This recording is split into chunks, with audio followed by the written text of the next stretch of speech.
Good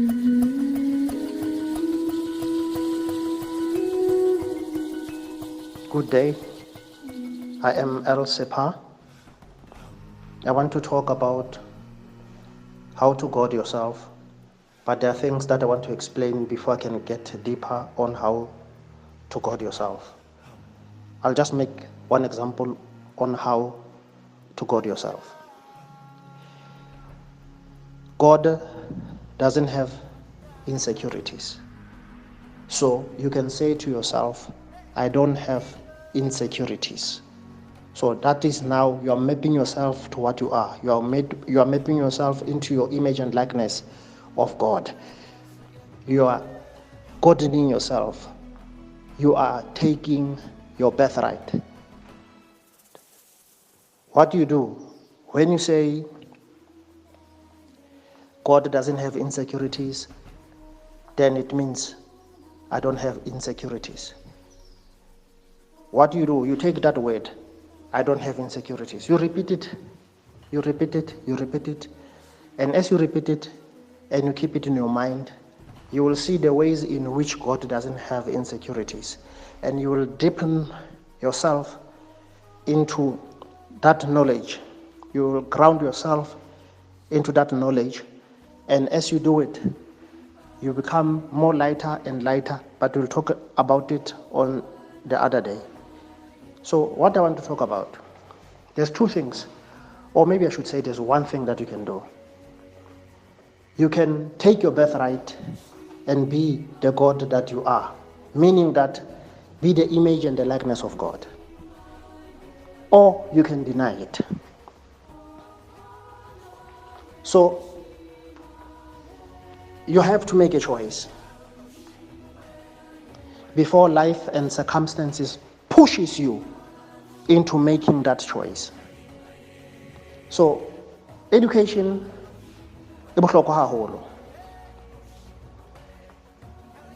There's a verse that says, guard your education, because your education is your life.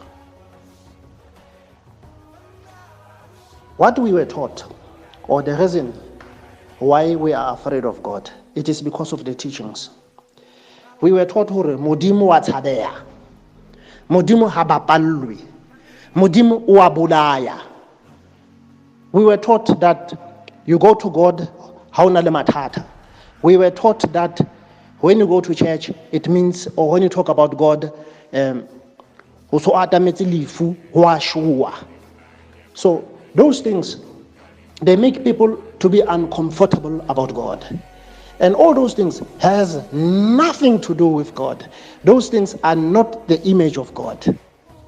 So you need to understand the true image of God, because when you understand the true image of God, you are understanding the true image of yourself. So be careful. When you learn, there are things that you unlearn. So the old wine and the new wine cannot be mixed. The old wine must go, and you must let the new wine take over. You are God by birthright. People are afraid of calling themselves God, because when they think of God, they think about God's works.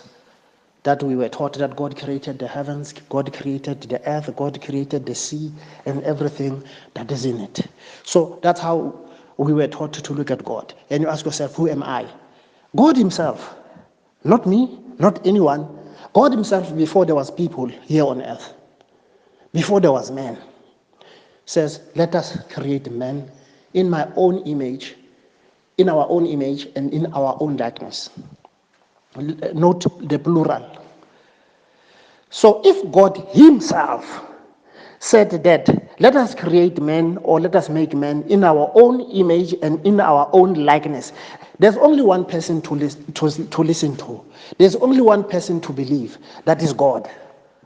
So if someone comes to and teaches you to be afraid of God, you must not listen to that person.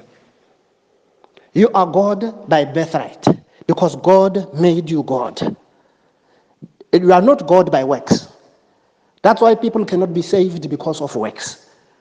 The thing that saves you, you are saved by being God, by being yourself, by returning to that you are, the image and the likeness of God. That is the true salvation.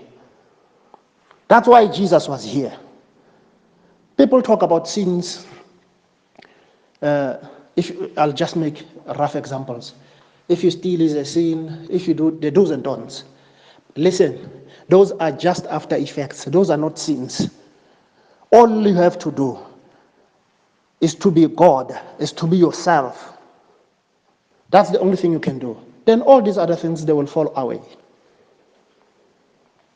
God bless you.